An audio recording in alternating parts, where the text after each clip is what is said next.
linfoma no Hodgkin y yo les voy a hablar sobre el linfoma de Burkitt.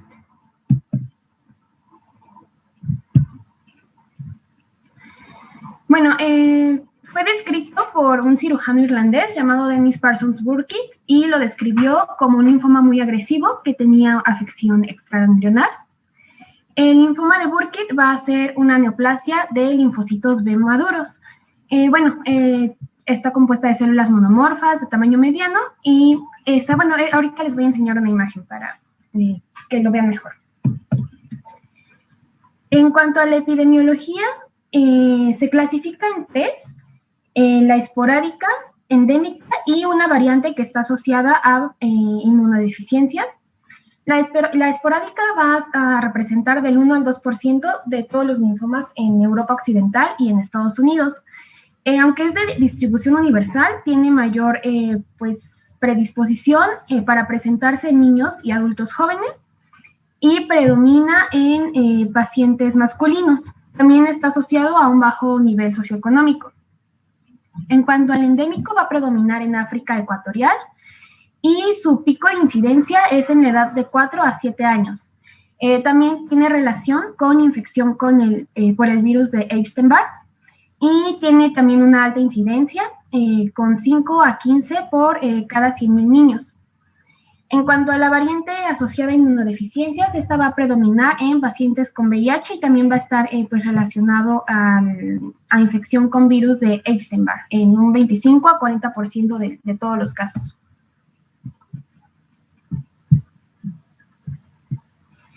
En cuanto a su fisiopatogenia, este va a ser un tumor que ocurre por una proliferación exacerbada de los linfocitos B en el centro germinal. Entonces, este va a ser un tumor de crecimiento bastante rápido.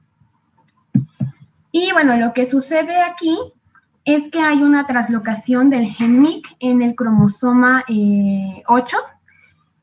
Aquí vamos a empezar a ver las diferencias entre los diferentes tipos de linfoma de Burkitt, como lo veíamos ayer con el que mencionó Pili, que era, en el cromosoma, me parece que el cromosoma 14.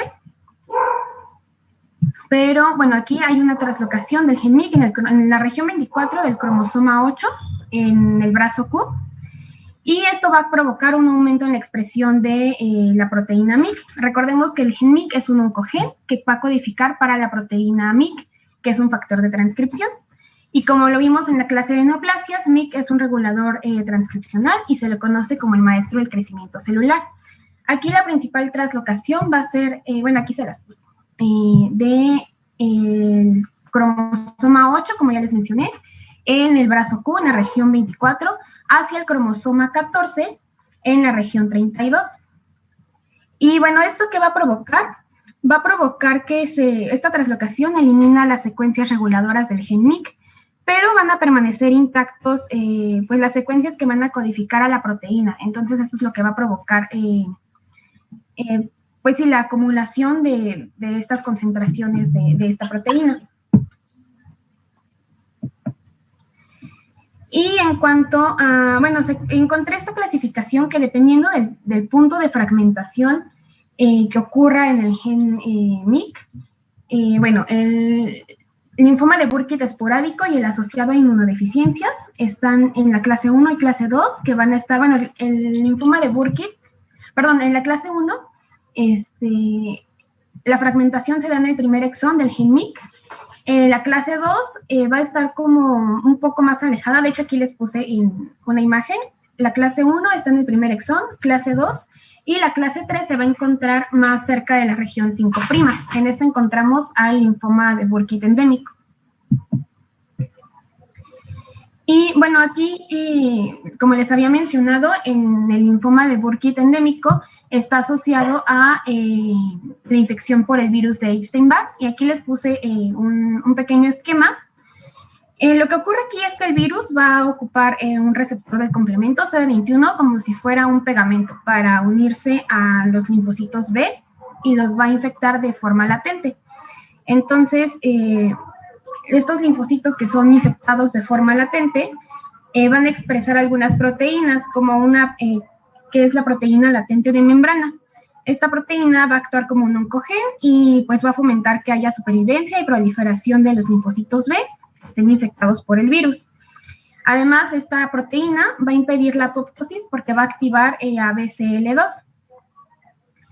Y bueno, esto va a predisponer a que haya una mutación y una posterior translocación de MYC, como ya les había mencionado anteriormente. Entonces, esto es como que, en resumen, lo que ocurre cuando la causa es una infección por virus de Epstein-Barr. Y va a provocar, pues, que haya, pues sí, una proliferación exacerbada y que haya mutaciones.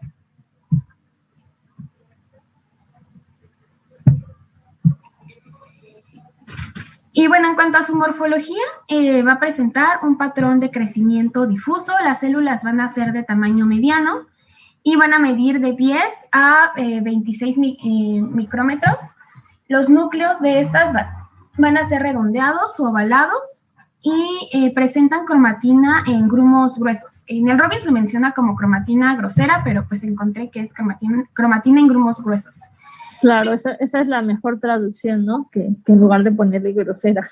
Sí, es que yo no entendía a qué se refería, entonces en un artículo la encontré descrita así y ya, como que me hizo más sentido. Sí, es correcto, así como lo pones. Y pueden presentar de 1 a 3 nucleolos.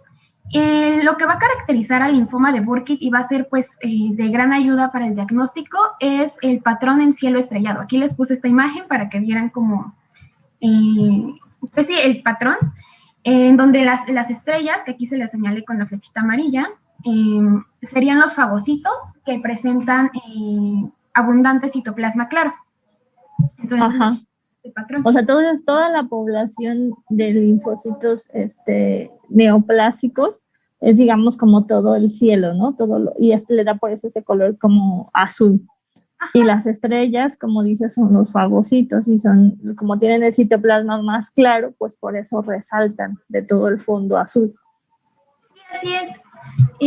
Bueno, aquí les puse otra imagen en la siguiente diapositiva. Esta viene en el Robbins y es más que nada pues una comparación. En la primera es un corte de bajo aumento, donde pues lo que podemos ver más que nada pues son lo que serían las estrellas, ¿no? Del cielo estrellado, que serían pues los fagocitos. Y en la segunda imagen, ay, ¿sí me escuchan bien? ¿No se escucha mucho el ruido del aire? Sí, no sé qué están promocionando, ¿verdad? Voy a cerrar mi ventana porque se escucha muy cerca.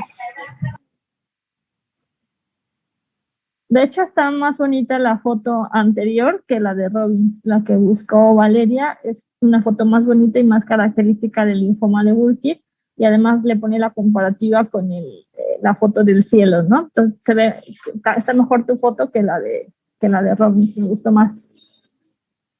Sí, de hecho en Robbins, cuando yo leí lo del patrón de cielo estrellado, la verdad no le encontraba el patrón y por eso tuve que buscar otra imagen. Pero sí, creo que se ve mejor en azul y ya les puse la comparativa. Y bueno, les digo, esto nada más es pues la imagen que viene en el Robbins, este es en bajo aumento, este es con mayor aumento, donde ya se pueden ver más las características pues de las células tumorales, que como ya les dije, pues pueden presentar múltiples nucleolos y también presentan un alto índice mitótico. Y bueno, ahora les traje algunas imágenes macroscópicas. Este es de un caso clínico de un paciente de 28 años que falleció pues a causa de un linfoma de Burkitt. Y en la presentación del caso clínico al final venía como la descripción de la autopsia que se le había realizado. Y bueno, lo que describían es que se presentaba riñones sí tienen como tintes violáceos, que estaban aumentados de tamaño y bueno, presentan un infiltrado nodular de color blanco y mencionan que los nódulos miden aproximadamente 3 centímetros de diámetro. Bueno, ayer lo mencionaba la doctora que, bueno, las características como de estos, casi como blanquecino, había dicho que era como de carne de pescado, doctora. Ajá, así es exactamente. Y bueno, aquí les puse otra. Este es otro paciente, este es de... Pero espera, a ver, la anterior tenía en todo el riñón, ¿no? Estaba las lesiones, o sea, el linfoma le infiltró todo el riñón como una especie tal vez como de tipo metástasis, ¿no? Sí, de hecho ya el linfoma, bueno, el paciente ya presentaba un linfoma de Burkitt que ya tenía infiltración en médula ósea, ganglios linfáticos, páncreas, bueno, riñones, el vaso y no me acuerdo en dónde más, pero sí, ya estaba bastante diseminado, pero pues sí lo mostraban imágenes de los riñones. Y sí, como lo vemos, pues ya están todos los riñones. Y bueno, esta es de una paciente, paciente femenina de 13 años. A esta paciente se le diagnosticó el linfoma de Burkitt en el ovario izquierdo. Y bueno, la primera imagen pues es la cara externa. Se encuentra pues un patrón, bueno, una superficie como lobulada y rugosa. Mencionaban de un color pardo claro. Y en la parte interna, pues esta es una tumoración con una superficie lisa, como brillosa y de color rosa. Y lo describen como que tenía consistencia elástica.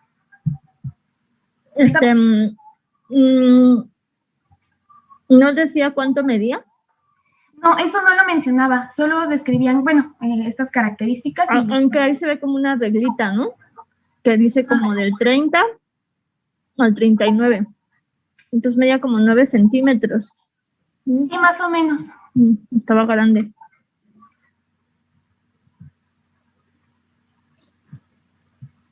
Ese color rosa no me parece que sea por el linfoma. Me parece más bien que de ese color rosita clarito se ponen los órganos cuando no les penetró adecuadamente el formol y no se fijan. Acuérdense que los órganos para estudio histopatológico tienen que fijarse con formol. Cuando el formol no se penetra adecuadamente en los órganos, al momento de hacer el corte y ver la superficie interna, ves esta coloración rosita. Entonces, más bien creo que a lo que aquí les pasó es que no se fijó, a lo mejor lo dejaron muy poquito tiempo en el formol y lo sacaron y le tomaron la foto o algo así pasó. Ok, entonces, bueno, si se hubiese infiltrado bien el formol, la lesión se vería igual blanquecina, como la. Exacto. Okay. Exacto, como las de la orillita, que se ve medio blanca, ajá. Así se vería toda. Ok. Gracias, doctora. Bueno, ahora les voy a hablar de la clínica. Bueno, esta tabla ya la habíamos visto ayer con mis compañeras, entonces pues solo la dejo ahí. Ya lo habíamos revisado con anterioridad. Y bueno, en cuanto a las manifestaciones o las presentaciones más bien clínicas de cada una de los diferentes tipos de linfoma de Burkitt, en la endémica, pues se caracteriza porque las tumoraciones van a ser bastante voluminosas y se van a presentar más que nada en la mandíbula, en la órbita, y bueno, en general en los huesos faciales, y se puede diseminar a los riñones. También los pacientes pueden presentar inflamación de los ganglios linfáticos, ya sea pues, cervicales o inguinales, y van a ser indoloros y van a crecer bastante rápido. Aquí les puse pues una imagen. Esto no describían como tal la edad del paciente, pero pues como ya les había mencionado, es en endémica, pues es más que nada en niños, entonces podemos ver a un niño y también se presenta más que nada en África ecuatorial. En cuanto al esporádico, se va a caracterizar porque sus síntomas van a iniciar en el área abdominal. Van a presentar los pacientes dolor en el cuadrante inferior derecho o una obstrucción intestinal.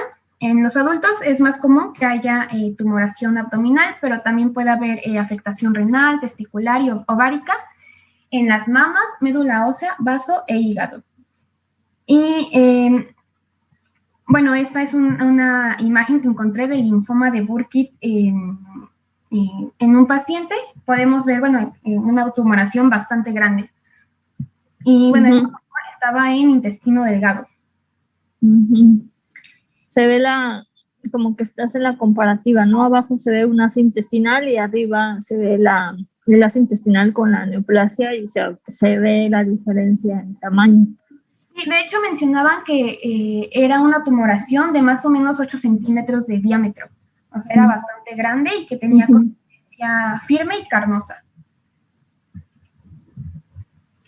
En el asociado a inmunodeficiencias, bueno, este es de un caso igual de un paciente de 54 años con VIH, que no tenía tratamiento. Bueno, encontré que en el asociado de inmunodeficiencia se van a ver afectadas sobre todo las encías y el paladar duro. Entonces, en este paciente, pues tiene una lesión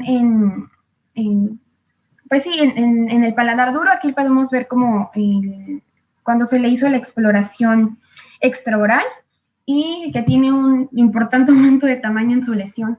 Y por dentro la lesión presenta como áreas de necrosis y como zonas ulceradas. Y bueno, vamos a tener diferentes manifestaciones clínicas dependiendo del área anatómica que esté afectada.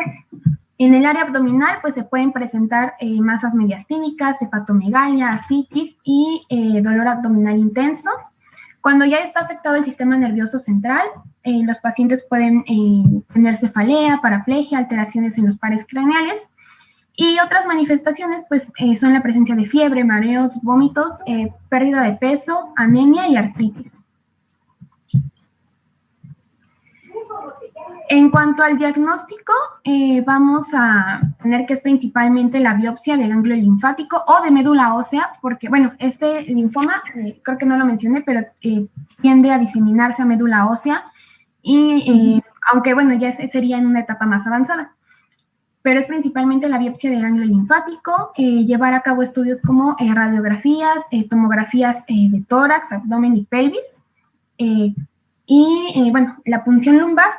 La punción lumbar es más que nada porque, como ya les dije, puede involucrar este linfoma al sistema nervioso central. Entonces, pues debemos hacer esta punción para, pues, determinar si hay presencia de células neoplásicas o de células de este linfoma en el líquido cefalorraquídeo.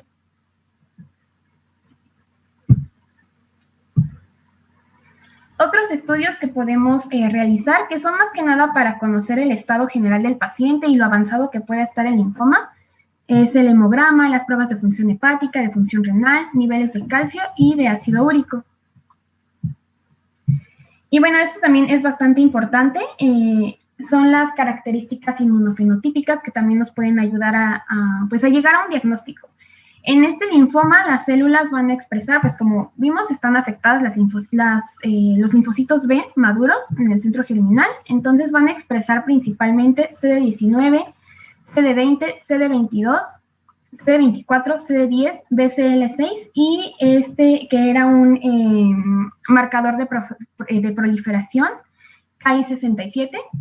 Y bueno, esto le va a dar el fenotipo que va a ser compatible con las células B del centro germinal. Aquí les puse esta imagen. Esta imagen venía en el caso clínico del paciente con VIH, donde, bueno, para realizar su diagnóstico se realizó una inmunohistoquímica y salió, bueno, había estas tres imágenes donde salía positivo CD20, CD10 y BCL6. Y lo más importante, bueno, parte, no lo más importante, pero es siempre hacerle un KI67 al linfoma de Burkitt. No puede faltar hacer el KI67 porque acuérdense que este es marcador de proliferación celular. Entonces seguramente va a salir como en un 90% o más.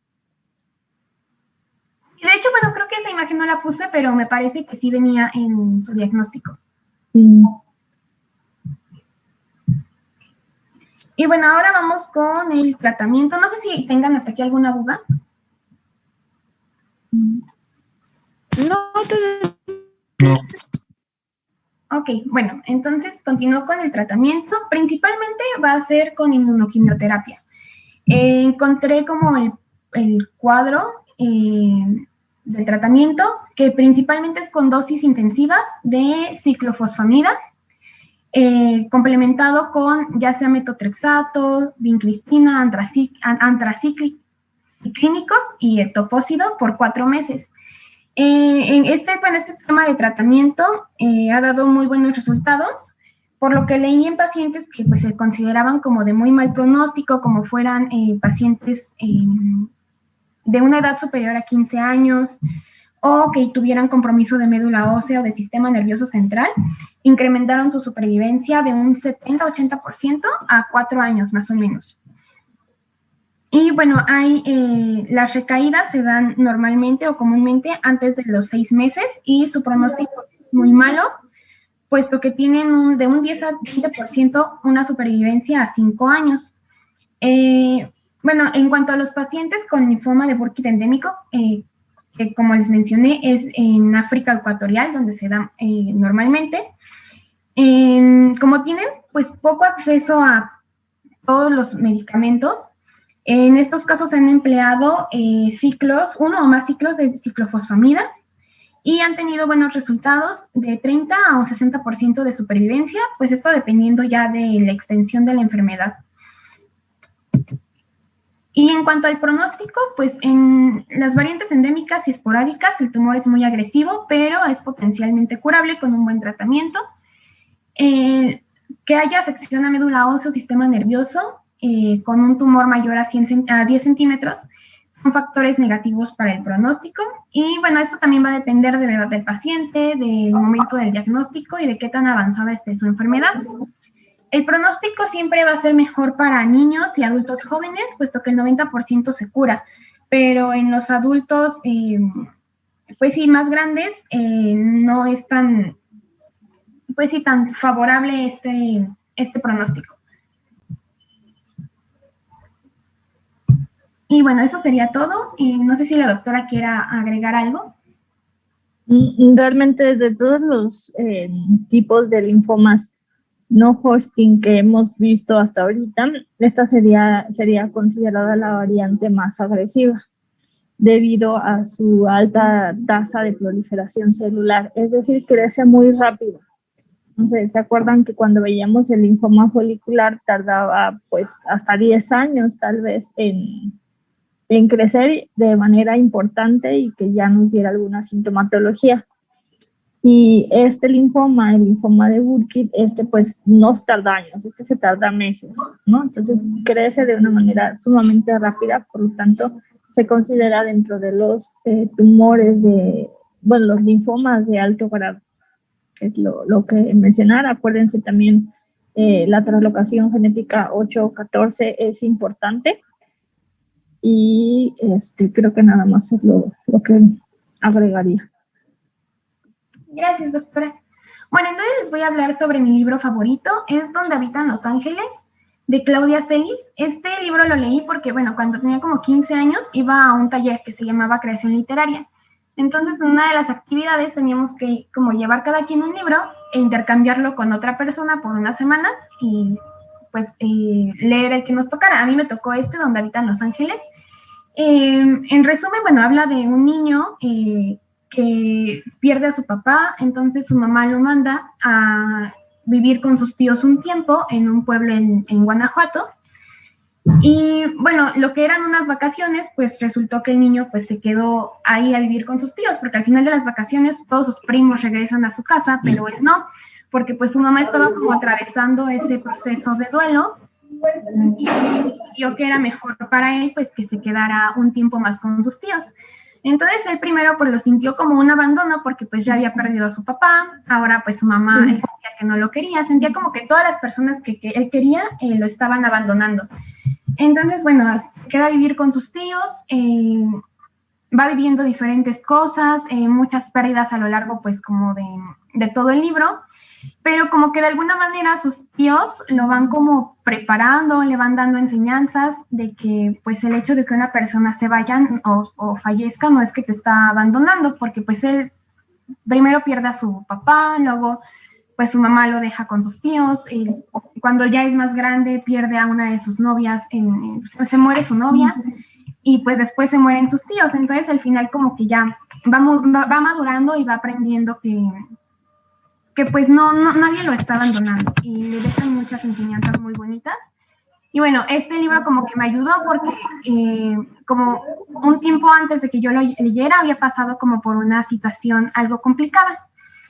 Y este libro pues me sirvió mucho en ese momento. Y una frase que me gustó mucho es: cuando una persona ha significado mucho en nuestras vidas para bien o para mal y se ha ido, no debemos tratar de encerrarla en el olvido, porque el olvido tiene una puerta que se abre cuando menos lo esperamos y nos lanza los recuerdos como caballos salvajes que nos patean el alma. Los recuerdos domados no lastiman, Supongo que algo bonito, digno de recordar, le habrá dejado. Está muy bonita la frase. Sí. Y se escucha también toda la narrativa que nos dices muy, muy interesante. Y justamente creo que hablar de pérdidas no es sencillo en muchos sentidos. Cada vez estamos menos preparados porque estamos tan acostumbrados y a una cultura que es el de querer tener más. Siempre quieres tener más y nunca quieres perder, ¿no? Entonces, el hablar de las pérdidas incluso de personas o incluso de cosas de cosas, o sea, de cosas, creo que somos unas generaciones que no estamos preparadas para eso. Está muy, muy bonito y suena muy interesante. Gracias, Valeria. Y de hecho es un libro muy cortito, entonces si pueden leerlo, sí se los recomiendo bastante. Gracias, Valeria. Bueno, ahora vamos a pasar al MALT. La siguiente, Vale, por favor.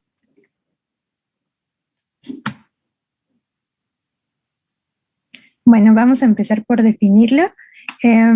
Bueno, como ustedes recordarán, el MALT es este tejido linfoide que suele ser difuso, pero vamos a ver más adelante que no siempre se muestra de esta manera difuso, sino que puede incluso parecer un folículo secundario. Entonces, bueno, quédense con eso por ahora. Pero bueno, el MALT pertenece a un tipo de linfoma que se llama linfomas de la zona marginal.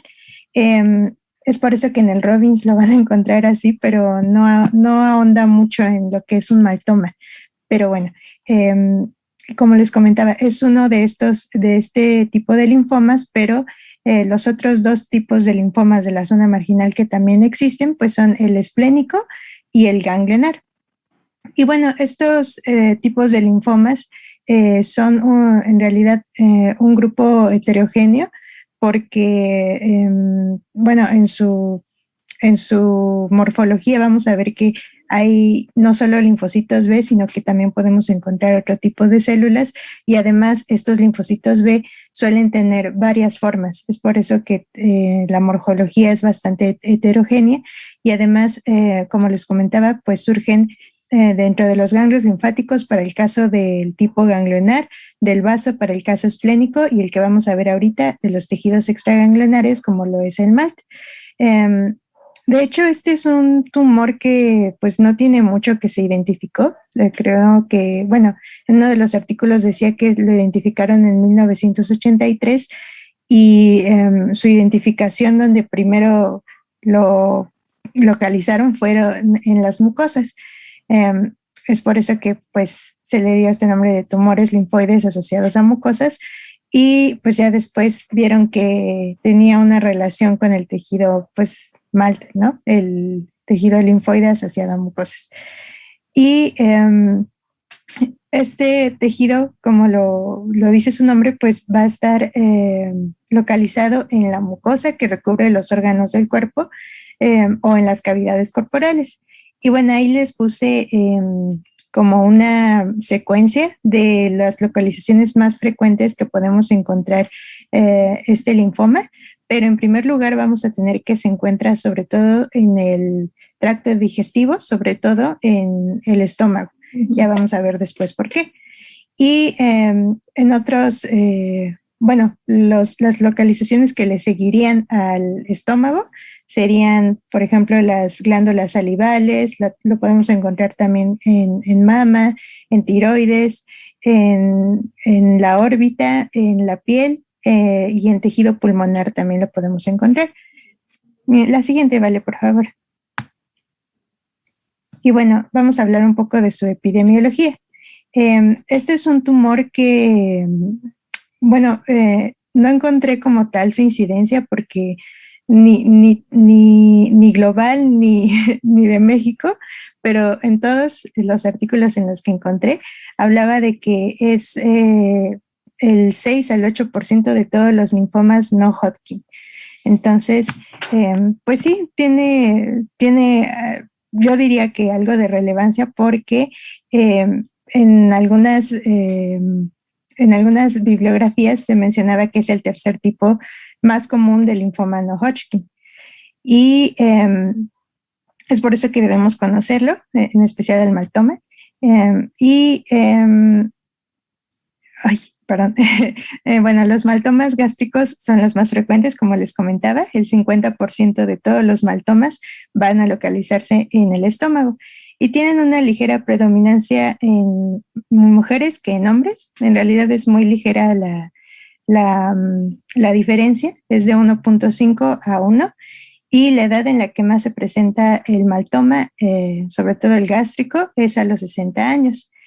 Estos linfomas suelen ser de crecimiento lento. Es por eso que los pacientes no suelen quejarse pues, de síntomas porque permiten esta progresión. Es también de un crecimiento crónico y el tumor sobrevive, como lo dice su nombre, bastante tiempo en el cuerpo. Sin embargo, este es un tumor que a pesar de su larga supervivencia suele mantenerse pues localizado, pero sí ha habido casos en los que suele diseminarse, sobre todo a otras localizaciones del MALT, a ganglios linfáticos o incluso a médula ósea.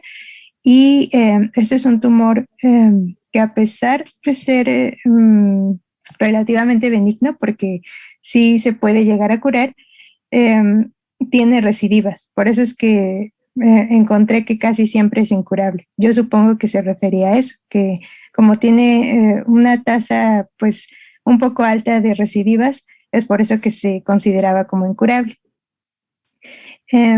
También este es un tumor que requiere mucha pericia para su diagnóstico, porque no solo va a necesitar tanto de la biopsia, sino que podemos también complementarlo con estudios moleculares, porque como también nuestras compañeras nos han explicado, pues tienen mucha relación con ciertas translocaciones. Entonces es algo importante en el diagnóstico. Y además, pues el tipo de maltoma gástrico suele asociarse a una etiología infecciosa, que por ahora la más asociada es la infección por Helicobacter pylori.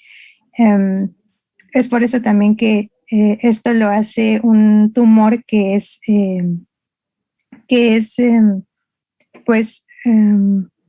¿cómo se le puede decir? Se puede curar porque se puede tratar con antibiótico, y si el paciente pues responde bien, puede ser que este linfoma pues se cure. Pero pues sí. Porque aquí digamos que aquí al tratar la infección, estás tratando el agente causal, ¿no? Lo que te está causando el linfoma. Por lo tanto, si estás quitando la causa, pues probablemente el paciente se cure. Sí. Es una característica que no tienen el resto de los linfomas, ¿no? Porque en el resto de los linfomas, ¿cómo quitar la causa? Aquí sí se puede. Exactamente. Sí, muchas gracias, doctora. Creo que usted lo dijo mejor que yo. Y bueno, otras, a pesar de que el Helicobacter pylori pues es la causa más asociada al tipo de al maltoma más frecuente, que es el gástrico, también podemos tener otros agentes infecciosos como Chlamydia pistachi, o Sitachi, que es el que se presenta en los anexos oculares, el Campylobacter jejuni, que se presenta en el tejido del intestino delgado, y Borrelia burgdorferi, que creo que eso se lo preguntaba Pili ayer, doctora, y ese es el que se encuentra sobre todo en el tejido cutáneo, pues sí, en el tejido MALT de la piel. Sí. Y también podemos encontrarlo causado por hepatitis C, pero no encontré mucha información sobre este agente infeccioso, pero sería para casos no gástricos. La hepatitis C es para maltomas no gástricos. La siguiente, Vale, por favor.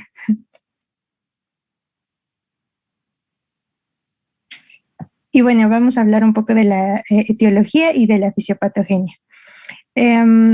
Los linfomas de la zona marginal, en general, como les comentaba, este grupo de linfomas, pues surgen tras una inflamación crónica. ya sea por una causa infecciosa, como veíamos para el caso gástrico, o para otras localizaciones, sobre todo por causas autoinmunes. Es por eso que en el Robbins eso mencionaba que tras esta inflamación, pues existe como un espectro muy amplio de que sea una hiperplasia linfoide reactiva o que ya sea un linfoma pues con sus características propias, ¿no? Bueno, en el caso de los maltomas gástricos por inflamación crónica por Helicobacter pylori, pues como ya lo comentábamos, es una causa que es infecciosa y que por lo tanto puede ser tratada. Pero para los maltomas que surgen tras una enfermedad autoinmune, por ejemplo, en el caso de las glándulas salivales por síndrome de Sjögren, si se acordarán, también, bueno, el síndrome de Sjögren atacaba sobre todo a las glándulas salivales y es por eso que se produce una inflamación crónica que puede causar un mal toma. Pero también, por ejemplo, tenemos a la tiroiditis autoinmune que, pues, por su localización, podría causar un mal toma en tiroides. Y bueno, ahí les dejo esa tablita que, pues sí, la encuentro bastante, pues, sintética para que recordemos los agentes etiológicos que pueden causar un mal toma en las distintas localizaciones. Y, por ejemplo, tenemos los tejidos en donde son más proclives a tener una causa infecciosa y otros que son más proclives, perdón, a tener una causa autoinmune. Y bueno, la siguiente, Vale, por favor. Bueno, ahora vamos a ver un poco de la fisiopatogenia. Como les comentaba, pues sucede un proceso inflamatorio crónico. Esto pues va a reclutar a linfocitos hacia el sitio de inflamación y esto va a hacer que se forme tejido linfoide que es similar a las placas de Peyer del ilion terminal. Y entonces es por eso que este MALT se adquiere después de la inflamación. No es que exista un MALT antes de la inflamación y que se inflame y que pues se forme más MALT, sino que a partir de la inflamación crónica se adquiere este tejido linfoide asociado a mucosas. Y bueno, esta es una reacción inmune policlonal porque no empieza a partir de una sola clona de células, sino que varias clonas celulares adquieren mutaciones iniciadoras, como ya también lo veíamos en el tema de neoplasias, que estas mutaciones son, como lo dice su nombre, las que inician el curso para que se genere un tumor. Y bueno, ya a partir de que adquieren estas mutaciones iniciadoras, sí va a surgir un clon de linfocitos B que todavía es dependiente de linfocitos T helper para crecer y sobrevivir. Y es en esta etapa en donde nosotros podemos incidir tratando al paciente con antibióticos y obviamente se trata de un linfoma gástrico que es lo más frecuente.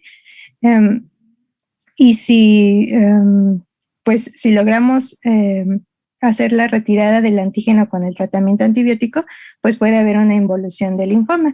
Es por eso que este es un linfoma que pues es lo bonito de este linfoma, que se puede tratar con un tratamiento antibiótico, ¿no? Si pues no logramos retirar el antígeno, pues este tumor va a adquirir nuevas mutaciones que lo van a hacer que crezca más, que sobreviva más, pero que ahora sea independiente del antígeno. Es por eso que pues es totalmente, pues ya es más difícil parar su crecimiento. Y es por eso que aquí también debemos tener en cuenta que las translocaciones importantes para que este tumor adquiera todas estas mutaciones, pues son estas que les pongo aquí, que también pues es importante recordarlas, que es la translocación 11-18, la T14-18, perdón, la 14-18 y la 1-14. Y estas entonces van a estimular la expresión de BSL10 y de MALT1, que estas van a activar al factor NFK beta y pues esta vía de la NFK beta pues permite que se vaya transcribiendo más ADN y entonces pues la proliferación celular aumenta. Y entonces ya se da la evolución clonal de estas células que ya son, pues sí, malignas, y puede existir una diseminación a distancia. Y entonces ya podría ser que este linfoma se transforme a un linfoma difuso de linfocitos B grandes. La siguiente, O vale, sea, por favor. ya se Sí. convertiría en el tipo que estuvimos viendo la clase pasada, ¿no? Sí, exactamente, que ya es más maligno. Aquí. La siguiente, vale, por favor. Bueno, entonces ya vamos a entrar un poco más en la morfología y bueno, aquí nada más les puse para que recordemos los pasos que suceden, es los mismos que les comentaba. Pero entonces recordemos que van a derivar de las células B de memoria de la zona marginal del folículo linfoide. Los tres tipos de células que vamos a encontrar en este linfoma van a ser linfocitos B, pero con distinta morfología. Vamos a encontrar a los linfocitos centrocitoides, que tienen un núcleo hendido, pero tienen más citoplasma. Los linfocitos monocitoides, que tienen un citoplasma claro. Estos sí, bueno, yo sí los logré identificar más fácilmente. Y también, pues, células plasmáticas. Pero vamos a poder encontrar también centroblastos, fibroblastos, ¿qué más? Creo que sí, creo que nada más eran esos. Y bueno, estas células van a respetar el manto y el centro del folículo linfoide y van a tender a destruir el epitelio adyacente. Y esto es lo que esto va a producir que exista una lesión linfoepitelial, que es muy característica de este tipo de linfomas, porque esta infiltración de los linfocitos B pues ya llega al epitelio y pues vamos a ver con unas imágenes con una imagen sobre todo que les puse después, cómo infiltran pues el tejido glandular. Y bueno, al lado les puse un esquema para que recordemos cómo está compuesto un folículo linfoide. La zona marginal, pues como su nombre lo dice, pues es la zona más de los márgenes, ¿no? Y les comentaba esto de que respetan el manto y el centro del folículo linfoide, es decir, la zona central del folículo linfoide, que primero va el centro, o sea, de adentro hacia afuera va el centro y después el manto. La siguiente, vale, por favor. Bueno, entonces esto nada más es para recordar cómo se ve un folículo linfoide en el tejido. Era de duodeno, me parece. Sí, por el villi, sí, por las vellosidades. Como les decía, esta zona clarita que se ve en el centro del folículo linfoide, pues es el centro germinal. Después seguiría el manto y después ya la zona un poquito más clarita sería la zona marginal. Sí se logran ver un poquito los bordes de cada zona, pero pues sí es mejor con un aumento mayor, como lo vemos en la imagen de la derecha, pues que es la misma imagen, pero con más aumento. La siguiente, vale, por favor. Y bueno, ahora sí, ya pasando como tal a la morfología, vemos cómo se trata de un maltoma gástrico, en donde ya se observa la lesión linfoepitelial, que es lo que les comentaba de que estos linfocitos neoplásicos ya infiltran al tejido epitelial, en este caso del tejido glandular, de una glándula gástrica. Y como lo podemos ver, está teñido con inmunohistoquímica para detectar los linfocitos atípicos que ya están en la glándula. La siguiente, vale, por favor.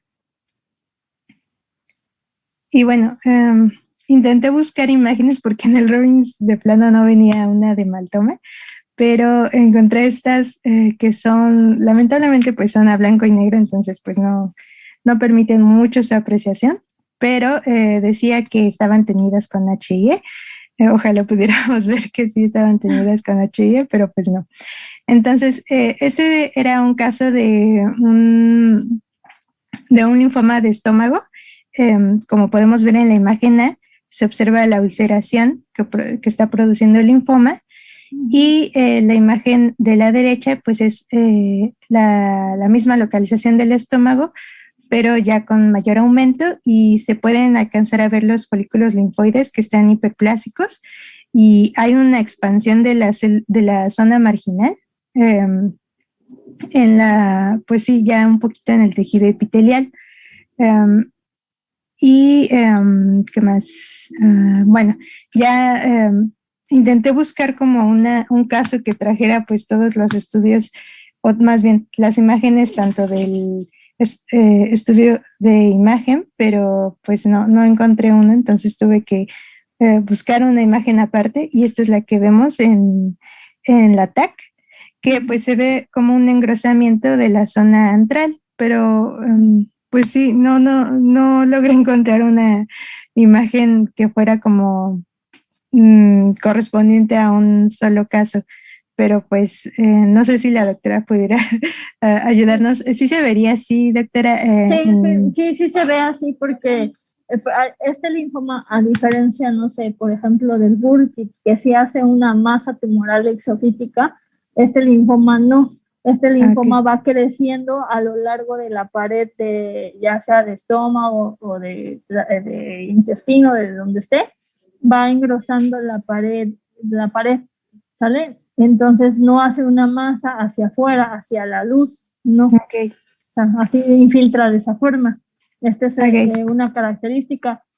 Hay otro tumor que también infiltra de esa manera, que es el carcinoma gástrico de tipo difuso.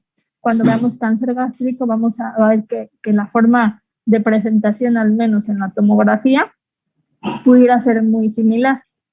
Okay. Claro, y ahí ya tendríamos que ver una biopsia y ya confirmar el diagnóstico. Y pues bueno, de las imágenes histológicas, pues únicamente lo que podríamos, como dijiste, pues ver expansión de la zona marginal. Tal vez no podríamos ver más cosas, y además no son sencillos de diagnosticar. Muchas veces los linfomas a veces no son tan fáciles, aunque estos sí tienen sus características. Pero bueno, no se preocupen mucho si no hay como una característica relevante más allá de la expansión de la zona marginal. Ya tendríamos que correlacionar clínica con el linfoma, y con ver si hay algún microorganismo que pueda estar causando y ya de ahí pues con todos estos datos pues hacer el diagnóstico. Y bueno, las imágenes en blanco y negro, imagínate, antes así eran los libros de texto de patología. Uy. O sea, los patólogos estudiaban con esto, no, si de por sí es difícil, sí. Ahora entenderle en blanco y negro, no, pues estaba bien tremendo. No sé cómo lo lograban, pero así estudiaron muchos patólogos. Sí, está un poquito complicado, pero bueno, muchas gracias por las observaciones, doctora. Nada más se me olvidó comentarles de la imagen de abajo de la izquierda, que, bueno, a pesar como le comentábamos, pues no hay la presencia de la tinción, pero podemos observar esto que les comentaba de las células centrocitoides, que son estas que se pueden observar en la esquina de esta imagen, ya con mayor aumento, las más blanquitas por el citoplasma claro que tienen. Me imagino yo pues que se verían eosinófilas. Y pues sí, se ven como ojitos, ¿no? Las que son más, las centrocitoides son las que se ven como ojitos, y las más oscuritas serían ay no, perdón, me estoy equivocando. Son células monocitoides. Las que se ven como ojitos son monocitoides, y las células que son más oscuritas son las centrocitoides. Y bueno, eso ya, como lo decía la doctora, pues son un poquito difícil de diagnosticar, porque nada más es pues viendo cómo se infiltra a partir de la zona marginal al tejido epitelial de cada localización. La siguiente, Vale, por favor. Y bueno, este era un caso de un paciente con un maltoma, pero en este caso de tejido pulmonar. y vemos en la radiografía que se puede ver una telectasia que va desde, bueno, que está presente en el lóbulo medio del pulmón derecho, y en el pulmón izquierdo podemos ver que hay un nódulo, no sé si lo ven, es un circulito, sí, exactamente ahí, vale. Ahí se ve este nódulo, y este nódulo que también se ve en la TAC, en la imagen C, ahí exactamente, pues es el que se le sacó la biopsia, y ese es el que estaba pues teniendo las células neoplásicas, y pues fue positivo en inmunohistoquímica. Los marcadores CD20, que ya también hemos visto, son especiales para detectar células B, CD45-RO, que ese es para linfocitos T, pues que también estaban infiltrando. Y el marcador EMA, que ese sí lo tuve que buscar porque no sabía a qué se refería, pero este tiñe el tejido epitelial. No describía mucho, pero supongo yo que para que se viera esta invasión al tejido epitelial del tejido respiratorio. ¿Te acuerdas que pusiste una imagen que decía lesión linfoepitelial? Es característica de este tipo de linfomas, ¿no? Cuando los linfocitos ya están, esos linfocitos neoplásicos ya están invadiendo la parte del epitelio. Entonces eso es lesión linfoepitelial, y para eso utilizan este marcador. Ok. Muchas gracias, doctora. La siguiente, vale. Gracias. Y bueno, para clasificarlo, ahí también utilizamos la clasificación de Ann Arbor, modificada por Moshoff, y esta va a ser para el linfoma gástrico, entonces, bueno, el maltoma gástrico.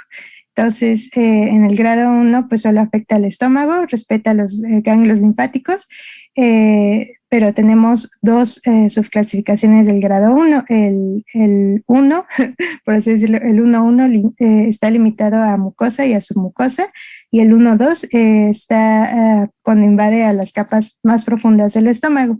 El grado 2 es cuando ya afecta a los ganglios linfáticos, pero de un solo lado del diafragma en los que se encuentra el estómago. En el grado 3 ya afecta a los ambos lados del diafragma, en los ganglios linfáticos, y en el grado 4 ya el linfoma está diseminado por el organismo. La siguiente, vale, por favor. Sin embargo, también podemos utilizar la clasificación de Lugano. Esta clasificación pues es un poquito parecida, porque tiene igual 4 grados, y también va a ser dependiendo de los ganglios que estén afectados y de la lateralidad de los ganglios que estén, pues que tengan estos linfocitos neoplásicos. ¿Qué más? Pues sí, creo que en la siguiente, ¿le puedes dar a la siguiente, vale? Por favor. Aquí hacemos esta tablita la encontré, y es donde hacían una comparación de los distintos tipos de clasificación que existen para los maltomas. Aquí podemos ver como las equivalencias que existen entre un sistema TNM basado en el sistema de París, que lo vimos en gastro para pues los tumores en general, pero hablando de una localización gástrica. También podemos encontrar el TNM pues solito, por así decirlo, y el Ann Arbor y el sistema de Lugano. Y bueno, esto nada más es para que vean. ¿Cuál de estas clasificaciones son las que se usan más en México? Me parece que es la de Ann Arbor, doctora, para el maltoma. Pues sí, y TNM. ¿Sí? TNM y Ann Arbor. Ok, sí. El TNM en general para los tumores. TNM y Ann Arbor. Ok, doctora, muchas gracias. La siguiente, vale, por favor. Y bueno, esta tablita también la encontré, que bueno, yo siento que es útil para cuando intentamos diferenciarlo de una gastritis por Helicobacter pylori, porque además se mencionaba que es bastante difícil pues diferenciarlo de una gastritis por el mismo proceso inflamatorio que está surgiendo en el estómago y por la inflamación crónica que va a producir el maltoma, ¿no?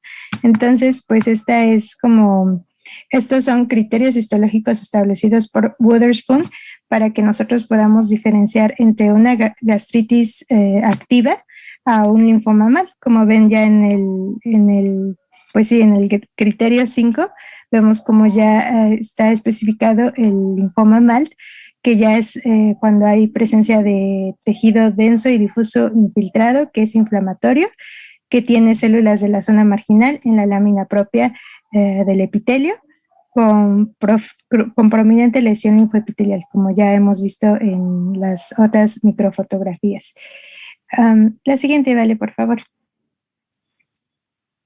Y bueno, ya para hablar sobre el abordaje del paciente, pues ya vimos que como es es un linfoma con localizaciones pues muy variadas, va a depender de esta localización y sin embargo este tipo de linfoma suele ser asintomático, como les comentaba, como es un linfoma que crece muy lento, pues no suele dar manifestaciones clínicas. En el caso del maltoma gástrico, pues pueden ser síntomas inespecíficos como dolor, pirosis, dispepsia, náuseas, vómitos, anorexia, pérdida de peso. Bueno, la pérdida de peso sí ya nos hablaría quizás de un proceso más, canceroso, por así decirlo.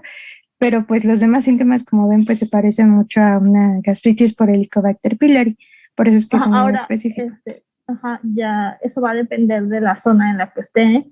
Es como va a dar cierta sintomatología, la cual al inicio va a ser sumamente inespecífica, ¿no?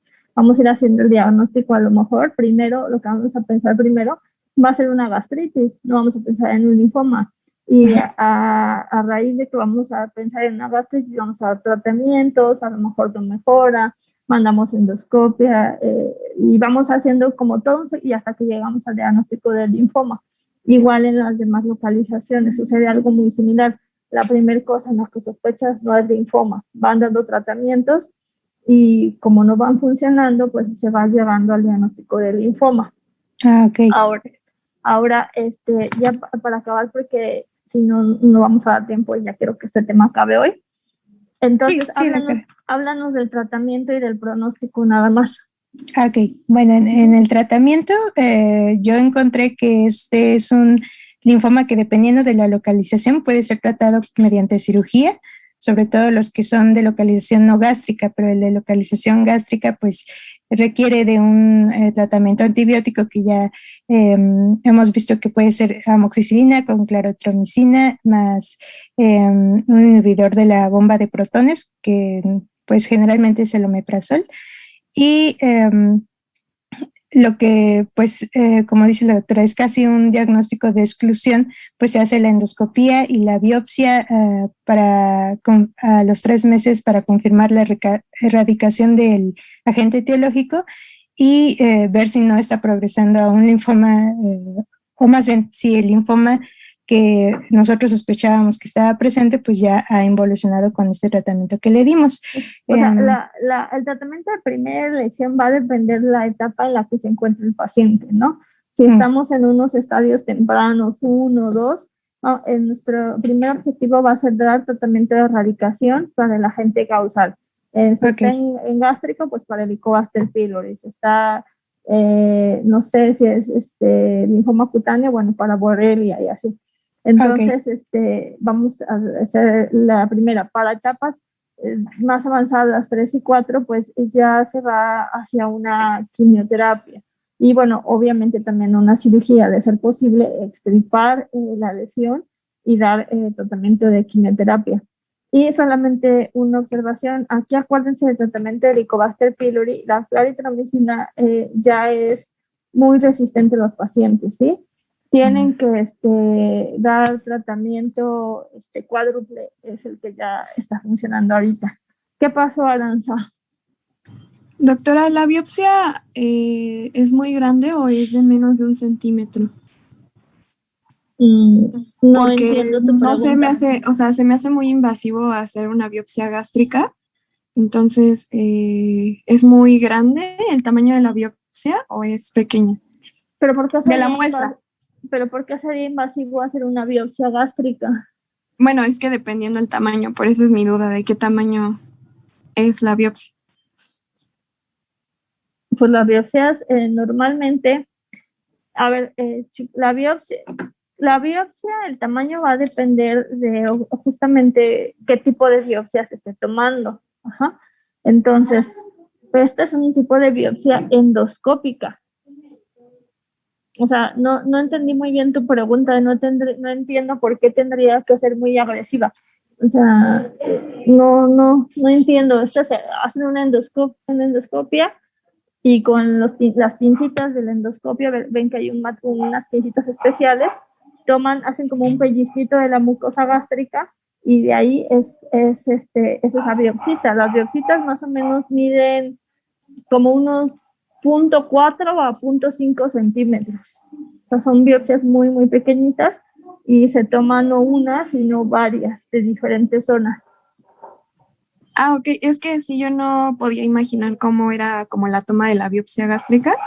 Ajá. Entonces ese era como más o menos mi... Pensabas que a lo mejor era como muy grande, ¿no? Y pues Ajá, dije, qué solo iba de a una pasar zona. con ese pedazo de mucosa que quitaban, ¿no? Sí, Ajá. no lo podía imaginar también. Ah, ok. Bueno, Ok, gracias. voy a ver si hay algún video para que les mande y vean cómo se hace la toma de la biopsia endoscópica. Ok, bueno, a ver qué sigue, porque ya... Sí, doctora. Nada más, pues decir que responden bastante bien a la radioterapia y pues el pronóstico pues es bastante bueno, 85 al 95% de los pacientes sobreviven, pero pues 25 a 35% de los pacientes tienen recaída.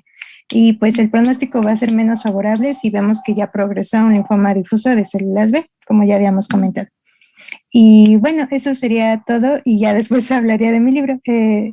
En realidad, no sé si quiere agregar algo más de hematoma, doctora. No, yo creo que ya, y si quieres para que lo podamos ver con calma, lo vemos antes de empezar el tema de la siguiente clase, para ahorita no salte como correteando y que no se estresen porque ya tienen clase ustedes también, ¿va? Sí, doctora, está bien. Bueno, muchas gracias, doctora.